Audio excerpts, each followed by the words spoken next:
I think behind every adoption, there's usually trauma. I mean, there is.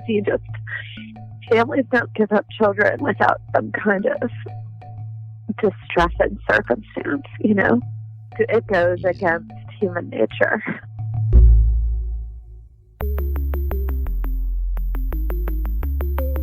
Who am I? Who am I? Who am I? Who am I? Who am I? Who am I? Who am I? This is Who Am I, Really? A podcast about adoptees that have located and connected with their biological family members.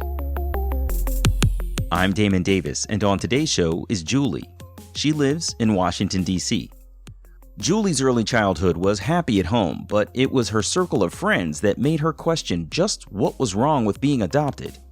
When she graduated college, her need for information for professional reasons made her stumble across an old document she'd seen before, which impulsively steered her down the path toward reunion. Along that road, she found trauma that she was already prepared to handle and disappointment that she's also thankful for. This is Julie's journey. Julie grew up in McLean, Virginia. She said her parents were very loving people who were somewhat open about her adoption from Catholic Charities. Julie was the oldest child in their house, followed by a younger sister adopted from San Antonio, Texas. A few years later, her parents were approved for a third, international adoption from Mexico, when her mother got pregnant. And I remembered her asking me, because at that point I was 7, you know, what would I like to have happen since she was pregnant and going to have a child? And we all knew, you know, the adoption had gone through, and what should we do? And I said, let's have both. But they didn't end up adopting the child from Mexico. And then my parents had another biological child 2 years after that. So there were 4 of us, 2 adopted, and then a pretty big gap, and then 2 more children that were biologically connected to my adoptive parents. So in their home, there were 2 older adopted girls, a 5-year gap, then 2 younger boys who were biological to her parents. That age differential can be challenging, but Julie said she was still close with her younger brothers, almost like a second mother to them, while navigating the normal, healthy battles that come with having a younger sister closer to her own age. But in her family, they didn't talk about adoption much, at least not as much as they could have. She said she didn't know enough to be curious and ask questions. If I brought it up, they would have talked about it, but most of it would be their anxiety about me being upset, right? It was like they definitely wanted to shelter me from that. And so it wasn't really talked about, hardly at all, unless it was like more factual. Like I had this fact sheet about my biological mother and father that had their age and their weight and their height and their interests and their nationalities and stuff like that. I always had that. This fact sheet wasn't comprehensive at all. It only spoke of her birth parents in generalities, far less than what her actual non-identifying information would have. Julie's parents let her see the document, and she knew it was in a file if she ever wanted to review it again. What's interesting is the concept of adoption and its perception among her friends and in the community was the more challenging piece for her growing up. And I would say the bigger impact on me as I understood it growing up was in school and with peers and things like that. Mm-hmm. The idea that I was adopted, I didn't know other people that were adopted. Like there was this one family in our church that had clearly adopted a child because their child was Black and they were white, that type of thing, like an international adoption. Mm-hmm. But I didn't even really know them. I could just see them across, like, you know, we were part of a pretty big church. So I really, aside from my sister, didn't know anyone else adopted. Although, like, looking back, there probably were other adopted people. I just didn't know that. But I definitely knew when we did, well, first of all, every time I went to the doctor and they would ask questions about health history, those types of things, jokes like other kids would say about being adopted was basically equated with being unwanted or kind of defective, actually. Mm-hmm. Like it was like an insult you'd say to someone. if I would say I was adopted, most of my friends didn't want that to be true, mostly because they liked me. You know, they're like, that's not true. I'm like, no, it is true. They're like, no, because they, I don't know, I guess they thought I was normal and nice and kind, and that couldn't be what an adoptee looks like or something. I mean, they never said that, but I just know they didn't want me to be adopted. So that was, I don't know, that was hard. In 5th grade, Julie had one special best friend. They were both little tomboys, and they played all kinds of sports together, usually the only two girls in the mix with the boys. At school, the kids were learning about dominant and recessive traits. Their assignment was to note their mother's eye color, their father's eye color, and the kids were supposed to use a chart to pick the probability of their own eye color. And the teacher picked mine as an example. Like, she was like, let me have one as an example. And she showed what I had written. Well, of course, I guess I had that fact sheet, but at that age, I didn't know that info. So I just put down my adoptive parents' info, and my friend, so this is in front of the whole class, does the whole thing. And she was just being like scientific, I guess. You know, she was like, but wait a second, that's not relevant. This whole discussion is not relevant because this is not her biological line. And I remember just feeling so embarrassed that she said that, even though it wasn't mean-hearted. It was like more trying to understand the truth or get to the factual piece that the teacher was trying to teach. But I was like, oh my gosh, like kind of horrified. I didn't keep it secret from people, but I wouldn't announce it like that in front of, 25 kids. When Julie finished college at 22, she was traveling a lot for work as a consultant in systems engineering, and she needed documentation to update her passport. She left her home in Washington, D.C. to visit her parents in McLean, Virginia to pick up the info. The info she needed was stored in the same file as her adoption documentation. Yeah, I don't know. I guess my life was feeling more settled. Like I had a job. I was an adult. Maybe I had a little more bandwidth for it. But when I opened that file, I was like, and it was on letterhead, and it said Catholic Charities and had the address and phone number. And just like that, without thinking at all, I called the number.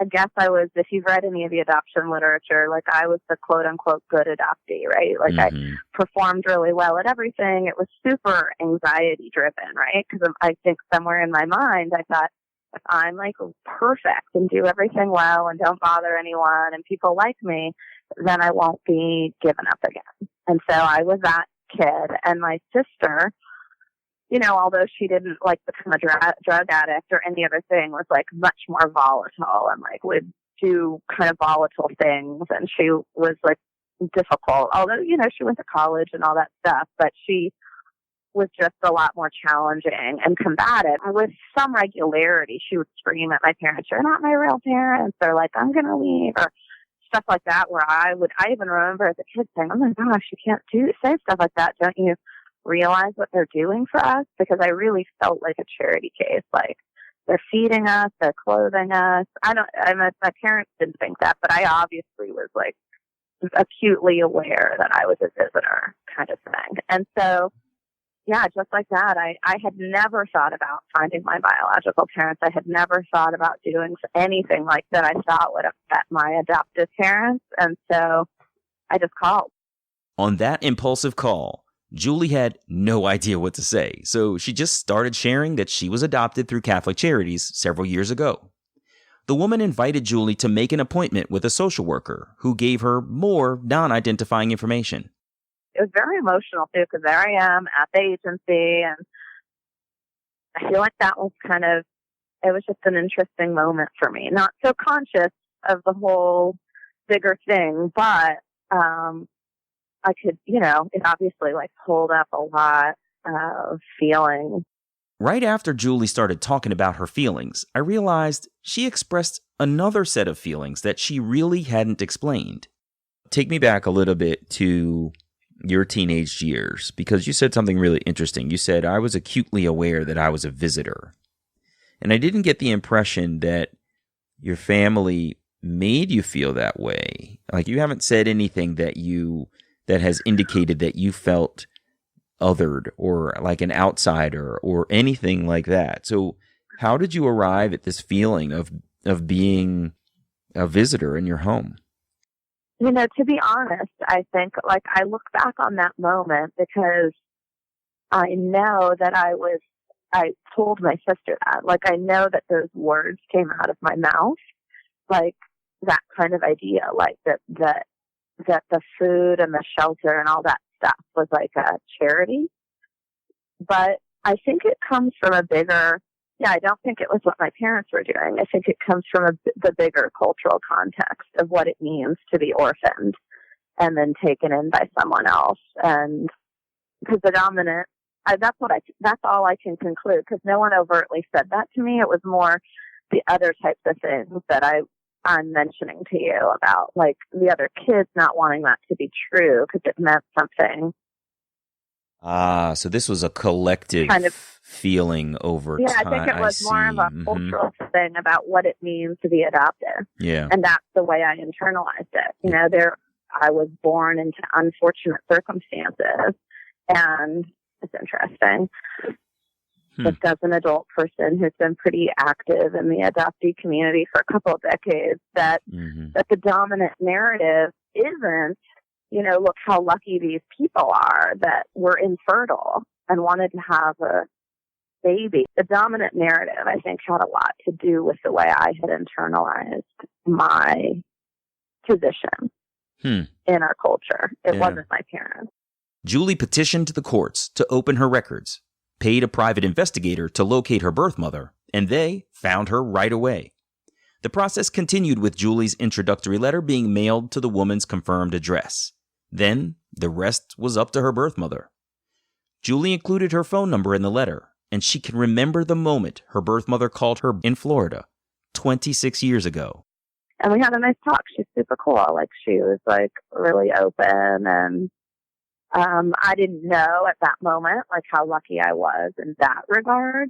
Just having had so many friends, like, adoptee friends, work this reunion thing and have really, challenging or no relationship with their biological mom or dad for various different complicated reasons. But yeah, she was really cool. She was super open, just like,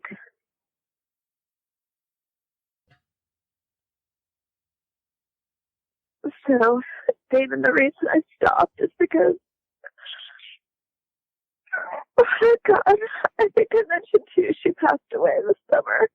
Yeah. And, so it's like, kind of remembering all this stuff is like a little bit hard because, she was a super cool person and, really strong. She went through a lot, and,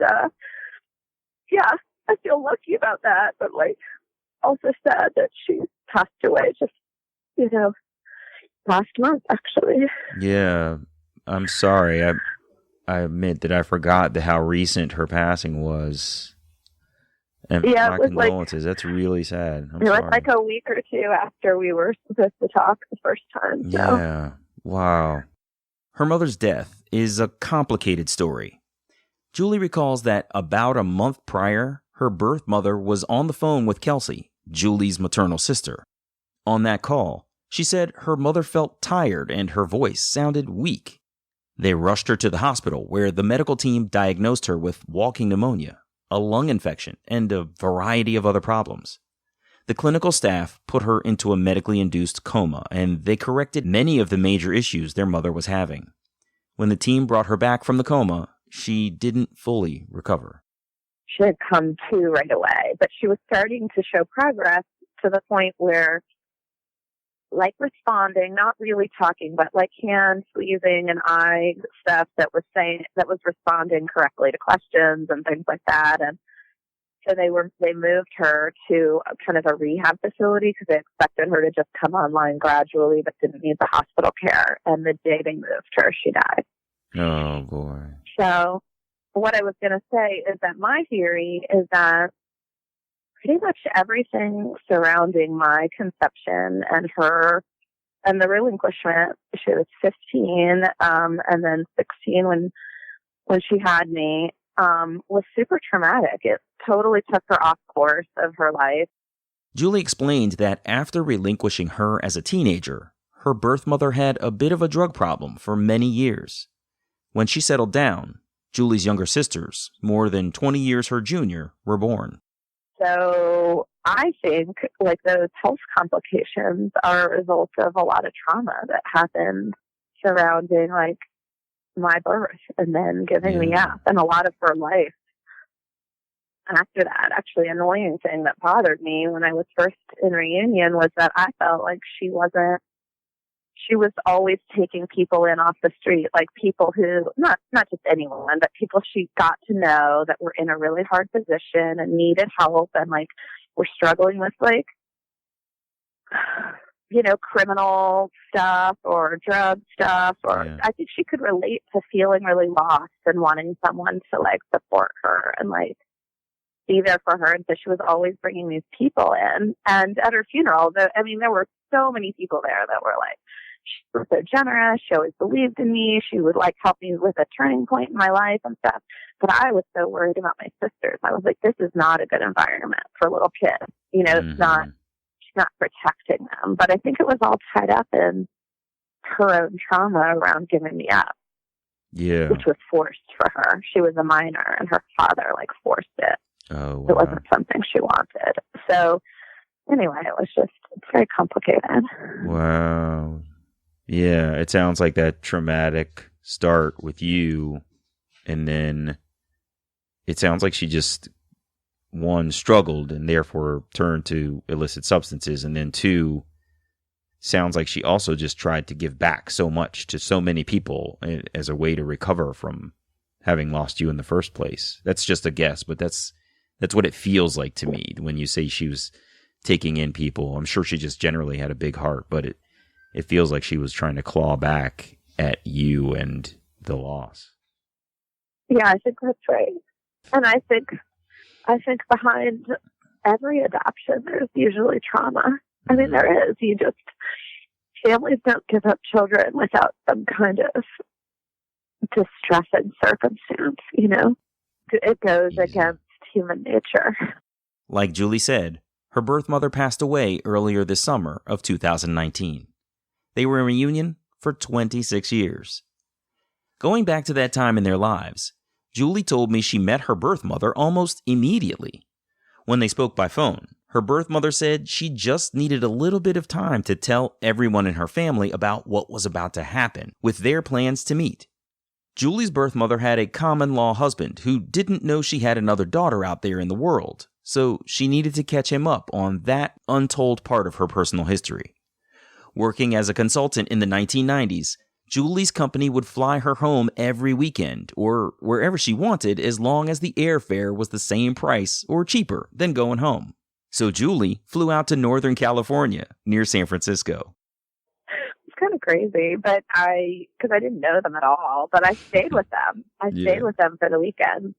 How was it? And it was nice. You know, a bunch of other family came. You know, it was one of the things that was a little complicated was she was like, yeah, of course, I'd love to meet you. And she was like so full of shame. She was like, I hope you don't hate me, or like, I was always worried you'd be mad at me, or that kind of a thing, which I didn't really feel.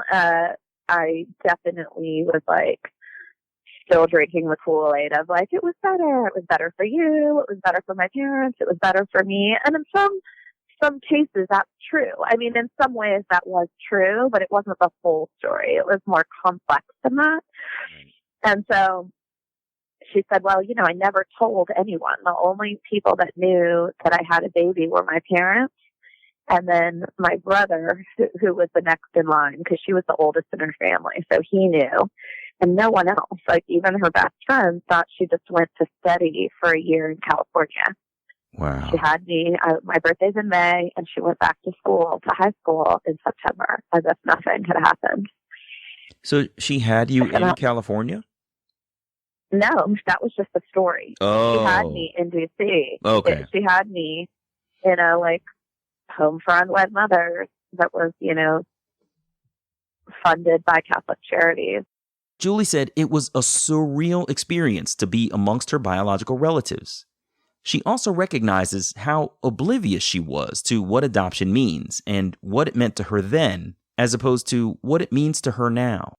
And I also was like, I don't know, I was so unconscious of what was going on. I was just like, sure, whatever, I'll just go out there.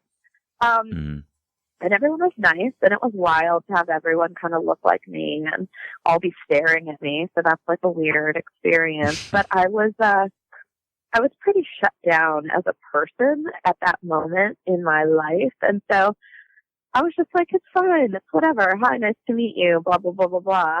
How do you mean that, shut down? I just wasn't as acute. I'll talk more about that when I talk about like having my own children, but I just wasn't aware of all of the loss or like all of the backstory or my own loss around not growing up with any of my biological relatives, or I just wasn't aware. I was like, adoption was a nice, neat story. It was like a trifecta of people in need, right? It was like birth family not capable, or like whatever, parents who are infertile, and baby who doesn't have like care. So it was like the perfect solution. And that's all I knew. I was like, it's easy. It was simple. It was just like a great thing. Adoption is a great thing. And that's, yes, I still think that was true for me, but it's much more complicated because it's riddled with loss. Julie referred to herself as shut down, meaning she wasn't fully aware of what it means to give birth to and relinquish a child. Fast forward 10 years after her reunion with her biological mother to when Julie had her first daughter. She asked her adoptive parents to send her own christening gown from her childhood because it was special to her, and she wanted to use it for her daughter's baptism. They sent it to me. It was super sweet with the little bonnet and the little shoes. And there was a nice note, and inside of it was a picture of me. And it was a picture the day that they picked me up from Catholic Charities. And it was a picture I had seen my whole life. It was in my baby album along with other pictures. And my mom, on the back of every picture wrote the date and what had happened and all that stuff with every picture. So I flipped it over. Keep in mind this had been in an album. And it had the date on it. And the date was well over 2 months after I had been born. And it was like the best day of our lives. We picked Julie up from Catholic Charities, and then it had the date on it. And I couldn't even stay standing. I literally fell onto the chair in my daughter's room because I kind of knew what it meant to not have a parent. I had just spent all this time, hour by hour, moment by moment, learning about how to bond with my child, and all this time, morning, noon, and night, feeding her, caring for her, all this just important stuff that my lactation consultant and the doula and every other person had said was so important around brain development and around relationship and attachment and all this stuff. And then here's this picture that's like, yay, we picked her up. She's 2.5 months old. I was like, whoa.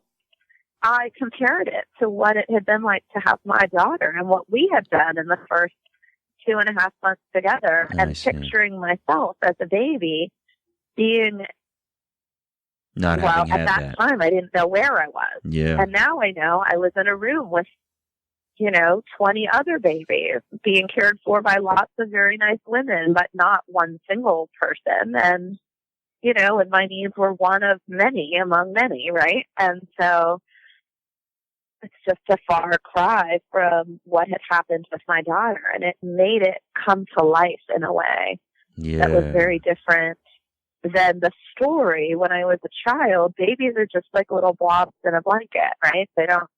I don't know, it's just there's not much to it. Yeah. And to me, it's like you get a baby and the baby's just there, and it doesn't, any of that infant psychology or infant development was not something that was in my mind or that I was aware of. Sure. And so because I had just lived it with my daughter, and because I'm also, a student of infant psychology and had worked in trauma as a clinician, because I went on and got my master's and my PhD in social work after that kind of engineering and working for a couple of years. And so, it was just very, I don't know, it just came to life in a much different way. And more importantly, in a sensory way, I was like, whoa, it just hit me so hard. Early in her clinical career, Julie worked at a rape crisis center here in Washington, D.C. She worked heavily with sexual assault and abuse. So it hit her that perhaps she should tread lightly when asking her birth mother how she was conceived. Julie knew that back then her birth father was a hot guy from another school that her mother dated only briefly one summer. She also knew that her birth mother pretty much hated her birth father, and he didn't know Julie existed. I remember this one conversation. She basically said that she was like, well, I was a virgin, and put it this way, like, after we had sex, I never talked to him again. So she said it in like an ownership type way. And I was like, was that something that you wanted to have happen? And she was like, no. And so I said, oh, so you were raped? And she's like, well, I wouldn't put it that way because I liked him and we were dating and stuff like that. But she was. I mean, she was date raped, basically. Wow. But nonetheless, I wanted to, it was more recent. It was like in the last 5 years, I wanted to find my father because, first of all, things are complicated. And just because that happened doesn't mean he was like a full-on monster, right? I mean, there are lots of messages that go out to boys about no means yes and what it means to be a man and like how things get negotiated around sex that aren't healthy but are real. And sometimes there are circumstances where a woman is forced to have sex that they don't want to have, but the guy just thinks they're doing what is the way things go because they're dumb too and they're young. She went on to say that she didn't even realize it until she found her paternal side, even after knowing her maternal relatives, that there's a whole package of people that comes with reunion. Julie pointed out that even if a person's mother or father isn't doing very well in life, there's still an entire tribe of people that an adoptee might get to meet as reunions continue. Julie credits her birth mother with being instrumental in helping her find her birth father. And she was so courageous because I knew when we were talking, she was triggered, like back to this trauma that she never dealt with or never processed. But she would still give me first name, last name, address, whatever I needed. But Julie had a hard time looking for the man. She characterized her demeanor then as ambivalent about the whole thing. So she recruited her husband to help her carry on the search to get her across the finish line. She asked for that final bit of legwork as her birthday gift one year. And that's exactly what he gave her. She's been in reunion with her paternal side for 5 years, but listen to this. I have met my father, but he didn't know it was me, and that's a whole complicated story. Julie's husband was a sleuth, feeding her people to connect with on Facebook. She finally connected to a cousin who doesn't live far from her birth father, who is incredibly reclusive. He's also been an alcoholic for decades and isn't a very functional man. But this cousin lived near him, so she would go to his house and ask him questions. When the cousin asked if he remembered Julie's birth mother, he said yes, but he didn't know that he'd gotten her pregnant. Julie said one of the ways they were able to track him down at all was because of his long string of missed court appearances for child support hearings with multiple mothers. It's rumored that he has up to 11 children, but Julie has only found 5 paternal siblings so far. Anyway, Julie flew down to Texas with the hopes of meeting the reclusive man and other relatives. And then I hoped he would see me, but he said he didn't want to meet me. And likewise, my grandmother did not want to meet me. Neither one of them were interested, which was very disappointing. About a year later, Julie's paternal grandmother passed away. One of her paternal brothers, who lives here in our area, was making the trip down to Texas, so Julie decided to go too. After consulting a lot of my adoptee friends who were really supportive and were like trying to help me figure out what was right for me, so I went down to the funeral because I thought I still wanted to meet my dad, and I knew he would be there. I knew it. And so I went down, but I asked everyone to please help me be anonymous, like not say who I was and just be there. And so, yeah, so I met him first. Well, he was very drunk the night before, like there was a viewing the day before. And I got there right, like an hour before the viewing was ending. That's like when my flight got in and all that. And I was surrounded by a couple cousins, my brother, just people kind of like taking care of me in a way, just emotionally. Mm-hmm. And it was kind of gross, actually. He came up to me in a like gross way. Like he was eyeing me up and down and like, I don't know, he was drunk and being gross. So I didn't even talk to him. I just kind of was like, ugh.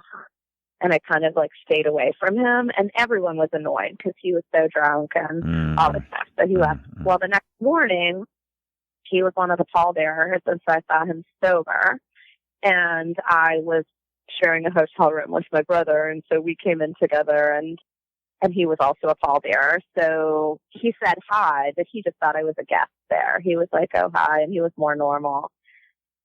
And I watched him also in the funeral because he was a mess. He couldn't stay through half of it. He had to walk out. And when like emotional, he just looked like a little kid who was so lost and kind of a mess. And he also during the funeral, not the funeral, where they put the body into the ground, that part of it, the burial, later he couldn't be with everyone. He was watching, but he was like far away, like 50 yards away watching everything.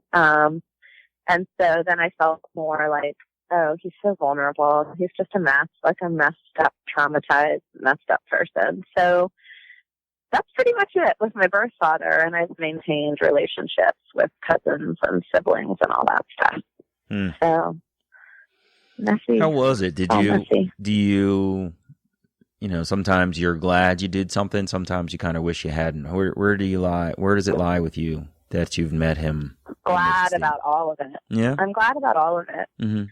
I mean, it's just so grounding for me. I feel like, of course, this like relationship that I have with my maternal sisters is great. And I have some siblings on my paternal side that I don't really care for that much.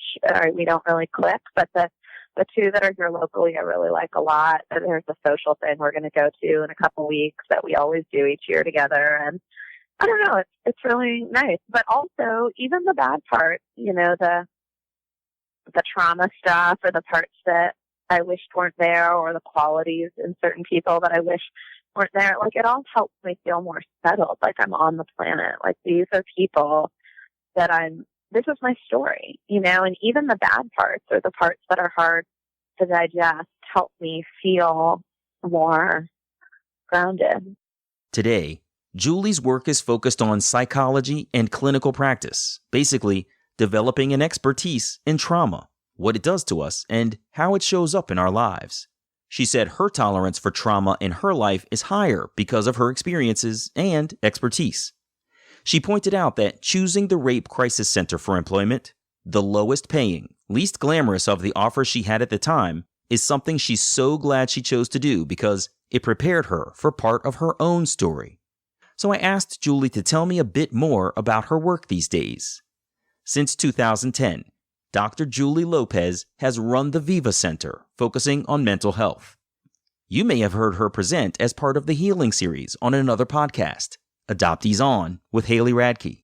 We specialize completely in nonverbal therapies. So everyone's master's, PhD level licensed practitioners, but our niche and what we're known for is all of these clinicians that have done postgraduate training in body or brain-based therapies. And it's been really beautiful, and I feel like a lot of it is tied into my personal story as an adoptee and my own personal therapeutic journey to move symptoms that I now feel are totally related to my experience of being adopted. I just didn't know it at the time, like in my early 20s and so on, but it's what introduced me to brain-based work. And it's all that stuff, how I said it hit me so hard what my 2.5 months might have looked like as different than my daughter's 2.5 months, right. And how that might have influenced me, because I struggled with vertigo, like debilitating vertigo, which cleared up in one session because I was doing one of these brain-based therapies. Like I was having it done for me. It had kind of been introduced into my life. And there's been other like major relationship struggles I've had, like not trusting other people, pushing people away, like pretty much being a lone ranger, that type of thing. And self-esteem things, like really working to follow my own path. Like that move was so hard for me to go back to school and do a different type of profession that wasn't as like revered or cherished in our culture. And, but it was right for me. Like some of those types of things where I was pulling the control back into myself instead of always scanning for other people and making sure it was right for them. I mean, you could call it codependency or that type of thing. There's clinical terms for it too, but having an external locus of control, that's been my therapeutic journey. And then now I have the center where it's really focused on the very types of therapies that really do amazing work with injuries that happen before we're conscious, which is the age of 3. That's when I could get really nerdy right now, but for the purposes of the story, there's something in your brain that develops at that point, which makes memories more conscious. It's typically around age of 3, but anything that happens before that still affects your human system, but there's no conscious memory of it. So it's why a lot of times people who have early trauma feel broken, or they just feel like they're defective, and they don't realize there's actually experiences that they may have had that have created mapping in their system, right, that's still affecting them today. Unreal. Yeah, actually, hey, I'm going out to, have you ever been to one of the AAC conferences, or no? No, American I haven't Adoption yet. Congress? No. Yeah, well, there's the next year in San Diego. I'm going to be one of the keynotes. Oh, that's awesome. So, fantastic. Yeah, so that'll be fun. I thank you, Julie, so much for taking time this morning. This has been amazing. I really liked hearing the fact that you've sort of identified not only with your own journey, but how you needed to personally and professionally sort of invest in the kinds of therapies that are going to be beneficial both to yourself and to other people. So thank you for your work and thank you for your time today. Yeah, no problem. It was great to be on here, and thanks for having me. Oh, of course. My pleasure. I wish you all the best. Cool. Thanks for having me, David. Yeah, Take no care. problem. All the best. Bye-bye. Bye. Hey, it's me.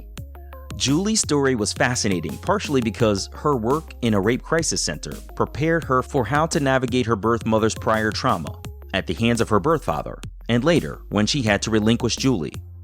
It kind of reminded me of Jenny's, aka Cammie's, volunteer work, which prepared her to meet her birth father when she found him homeless and drug addicted. It's really interesting that our lives sometimes prepare us for experiences we're going to have later.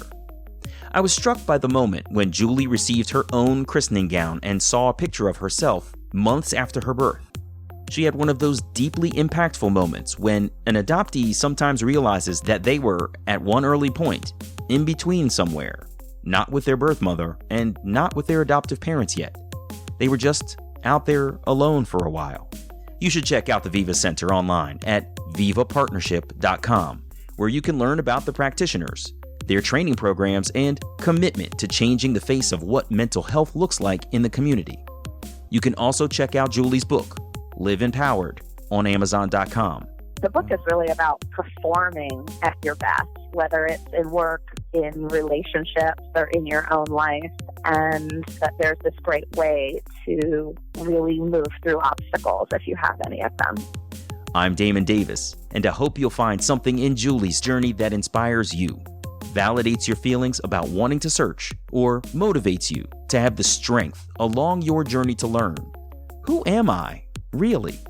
And hey, don't forget to leave a rating for the show wherever you get your podcasts. They mean a lot to me, and those ratings can help others to find the podcast too.